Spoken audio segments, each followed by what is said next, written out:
চারজন নবীর চারটি শ্রেষ্ঠতম দোয়া।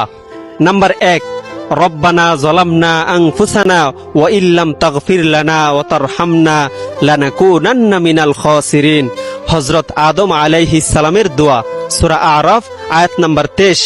নাম্বার 2, লা ইলাহা ইল্লা আনতা সুবহানাকা ইন্নী কুনতু মিনাজ জালিমিন। হযরত ইউনুস আলাইহিস সালামের দোয়া, সূরা আম্বিয়া আয়াত নাম্বার 87। নাম্বার 3, রব্বি ইন্নী যালামতু নাফসি ফাগফিরলি। হযরত মুসা আলাইহিস সালামের দোয়া, সূরা কসস আয়াত নাম্বার 16। নাম্বার 4, রব্বানা আতিনা ফিদ দুনিয়া হাসানা ওয়া ফিল আখিরাতি হাসানাতাও ওয়া কিনা আযাবান নার। হযরত মুহাম্মদ সাল্লাল্লাহু আলাইহি ওয়াসাল্লামের দোয়া, সূরা বাকারা আয়াত নাম্বার 201। এখন কথা হলো, আপনি তো এই সুন্দর দোয়াগুলো জানলেন, আপনি শেয়ার করে সকল মুসলমান ভাই বোনদের কাছে এই দোয়াগুলো শেয়ার করে দেন। এতে করে আপনিও সওয়াব পাবেন, আমিও সওয়াব পাবো ইনশাআল্লাহ।